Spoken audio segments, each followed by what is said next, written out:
Welcome back to the Island Contracting 90 Sports Car. Rich Walsh along with Jeff Hathhorn. And Jeff, you know, the big news today, I kind of buried it here, was the new naming of Heinz Field, which is no longer Heinz Field. I don't even know if I'm allowed to call it Heinz Field anymore because it's not Heinz Field, right? Acrisure Stadium. How do you feel about this? What's your initial feeling, impression of the new name? I think like everybody else, my first impression was who? Yeah. Who are they? Yeah, who is this group? I love the Heinz Field name because I love the ketchup. But I also, love the fact that all the stadiums, ballparks, arenas in this area were named after local companies. I think that's where people have an issue.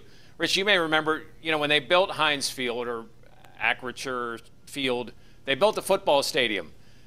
There was contentment over why didn't they just name it Rooney Field? It should be something like Lambeau Field in Green Bay or Yankee Stadium where it doesn't need naming rights. But they got over that, for the most part, fans did, because it was a local company.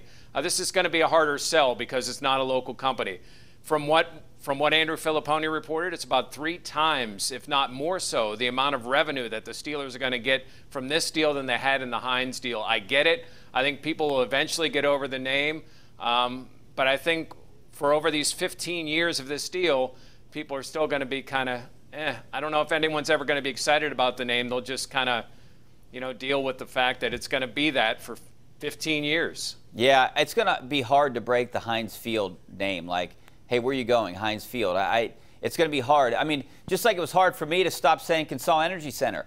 I mean, I think like when it's first named, the arena or the stadium, you always kind of revert back to that. It's hard to break yourself of that name. It's going to be hard, I think, for anyone to say, what is it, Acrisure? I've never even heard of it, until today. But I understand the ties of Thomas Tull, and I get the money. I don't blame them for it.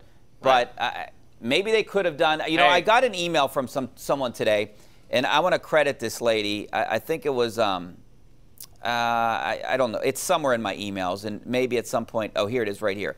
The lady's name is Barbara Winkler. She said maybe they should have named it Acrisure Three Rivers Stadium.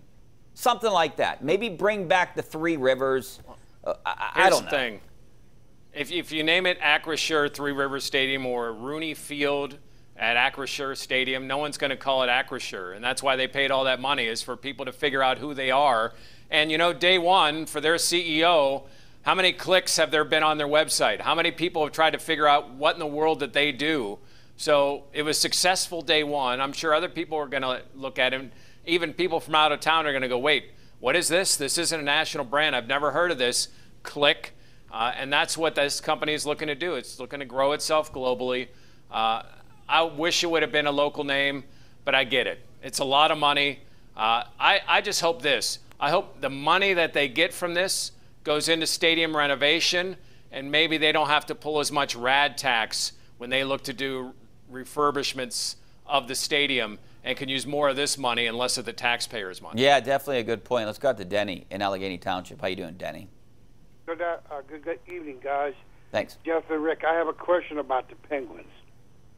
You're talking about these making trades and all these things. All these other hockey teams bring these young kids up to play. I think it's about time they bring a Poulin and an Alex Nylander up to play instead of leaving them down in the minors. What do you think? I'll hang up and listen to you. All right, well, these guys aren't as good as some of the guys they would go out and play. And here's the problem with that, right? Jeff, the big problem is they're in win-now mode. You have Sidney Crosby for, what, 3 more years. You sign Chris Letang for, what, 6 years. You got to win now. You can't start bringing young guys up, because what's the point of having Sidney Crosby and Chris Letang? Nylander's an interesting one. I saw, obviously that signing came earlier today. It's a 2-way contract.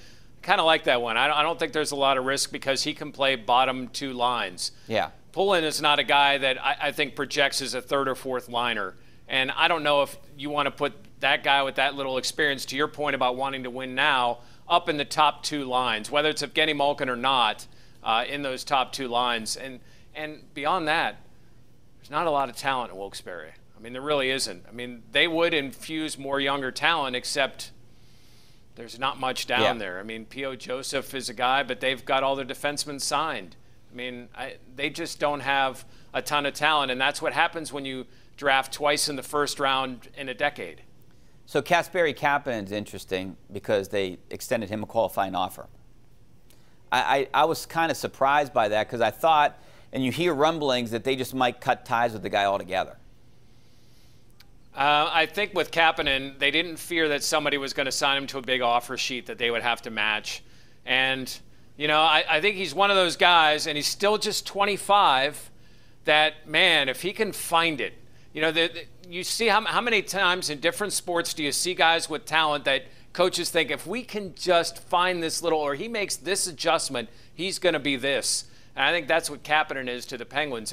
They're trying to find that tweak or that motivation to get him to be a more consistent player. It hasn't worked, but I get it. The guy's got a lot of talent, and they're potentially going to sign him to $2-3 million, and it could be really worth the risk, or he could be a big bust. Jeff, I could name about 5 ex-Pirate pitchers that we could put in that category. If we could just find that talent, Joe Musgrove, Clay Holmes, all these guys. Well, I mean, how many corners for the Steelers? Yeah. Have you thought that over the years? Or other players, you know, back up at different positions that, man, if they could just, but they just don't. And I don't think it's time to give up on him, but, man, Kapanen, he's really got to show something this year. Of course, we said that last year, too. All right, Paul out in Tarentum. How you doing, Paul? Doing good. Okay, I was just telling your producer, I said I think it would really be funny if the Penguins did sign Claude Giroux. Give it to the Flyer fans. Yeah, you know, I think it would be good. It's not going to happen.